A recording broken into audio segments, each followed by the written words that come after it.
In today's video, I'm going to teach you how to get an 8-digit backup code for a Gmail account.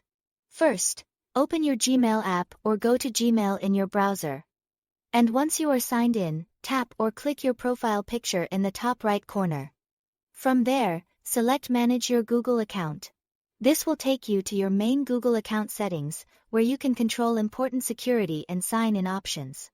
Once you are inside your Google account, look to the left side of the screen and choose Security.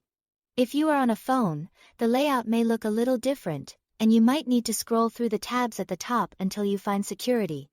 This section is where Google keeps all of the settings related to protecting your account.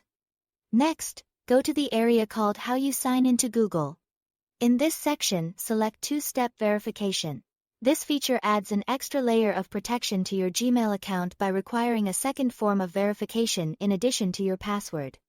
If two-step verification is not already enabled, go ahead and follow the on-screen prompts to turn it on.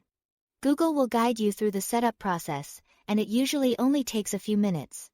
After two-step verification has been enabled, return to the two-step verification page. Scroll until you see Backup Codes. Then click on it. Backup codes are especially useful if you lose access to your phone or can't receive verification prompts. They give you another secure way to sign in when needed. So it's a good idea to generate them before you actually need them. Now click Get Backup Codes. Google will create 10 unique 8-digit backup codes for your account. Each code can be used one time, so it's important to store them somewhere safe. You will have the option to print the codes or download them. It's best to keep them in a secure offline place, such as a locked drawer or another private location where only you can access them. That way, you still have them available even if your device is lost, broken, or unavailable. And that's it. Thanks for watching.